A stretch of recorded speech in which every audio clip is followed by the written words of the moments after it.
Next is activity 6.1. Take a potted plant with variegated leaves, for example money plant और crotons.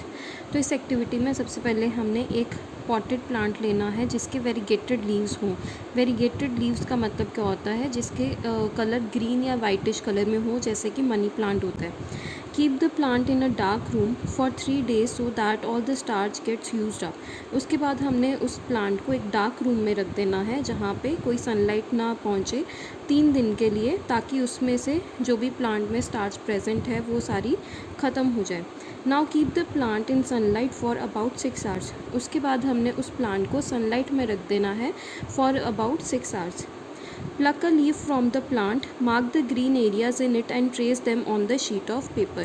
फिर उस plant में से हमने एक लीफ निकाल लेना है और उसमें जो भी ग्रीन कलर के पार्ट्स होंगे उनको हमने एक शीट पेपर पे ट्रेस कर लेना है। मतलब हमने ये देख लेना है कि कहाँ कहाँ पे ग्रीन कलर आ रहा है। Dip the leaf in the boiling water for few minutes। After this immerse it in a beaker containing alcohol। उसके बाद हमने उस लीफ को बॉइलिंग वाटर में रख देना है कुछ मिनट्स के लिए। देन फिर उस लीफ को एक अल्कोहल सोल्यूशन में डाल देना है।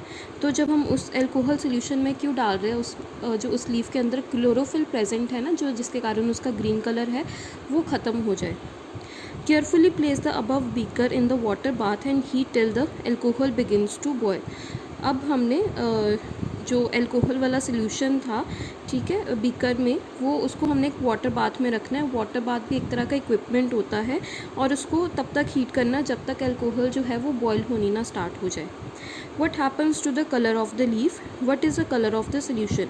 तो जब वो बॉयल होना स्टार्ट होगा तो हम नोटिस करेंगे कि जो लीफ है उसका ग्रीन कलर बिल्कुल ख़त्म हो गया है, जो लीफ है वो कलरलेस हो गया है, और जो सोल्यूशन है अल्कोहल वाला उसमें ग्रीन कलर आ गया। Now dip the leaf in a dilute solution of iodine for few minutes. अब हमने उस लीफ को डाइल्यूट किए हुए आयोडीन सोल्यूशन में डाल देना है कुछ टाइम के लिए। Take out the leaf and rinse off the iodine solution. फिर उस लीफ को बाहर निकाल के जो आयोडीन सोल्यूशन है उसको साफ क्लीन कर देना है।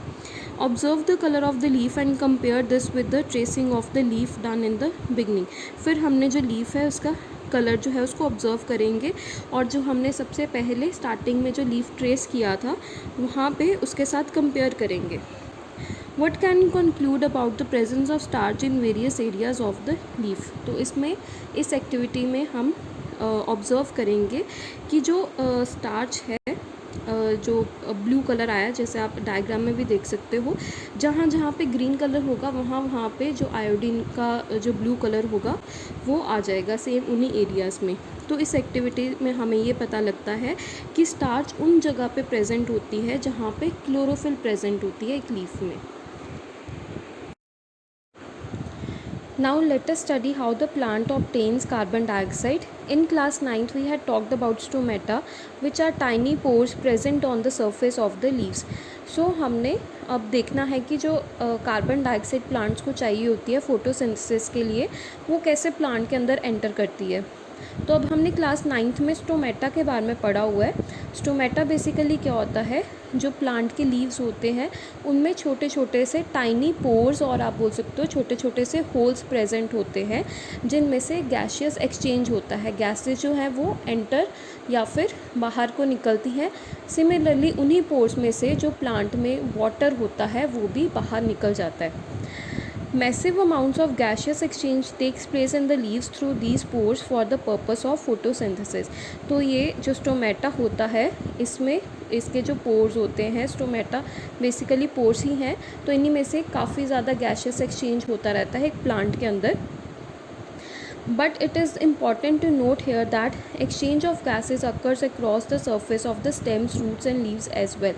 लेकिन जो gaseous exchange है एक प्लांट में वो उसके stems, roots और leaves में से भी होता है। Since large amounts of water can also be lost through these stomata, the plant closes these pores when it does not need carbon dioxide for photosynthesis। अब जो स्टोमेटा है, अभी मैंने बताया कि उसमें से गैसेस के साथ साथ वाटर भी बाहर निकल जाता है। तो जो वाटर है, एक्सेस वाटर प्लांट में से बाहर ना निकल जाए, इसके कारण जो ये स्टोमेटा जो पोर्स हैं ये ओपन और क्लोज़ होते रहते हैं। जब कार्बन डाइऑक्साइड प्लांट को चाहिए फोटोसिंथेसिस के लिए तब वो ओपन हो जाएंगे, जब उनकी कार्बन डाइऑक्साइड की नीड ख़त्म हो गई तब ये जो पोर्स है ये बंद हो जाएंगे, ताकि पोर्स ओपन होने के कारण ज़्यादा वाटर प्लांट में से ना निकल जाए। The opening and closing of the pore is a function of the guard cells. अब ये जो स्टोमेटा ओपन और जो क्लोज हो रहा है ये किसके कारण हो रहा है? स्टोमेटा में गार्ड सेल्स प्रेजेंट होते हैं।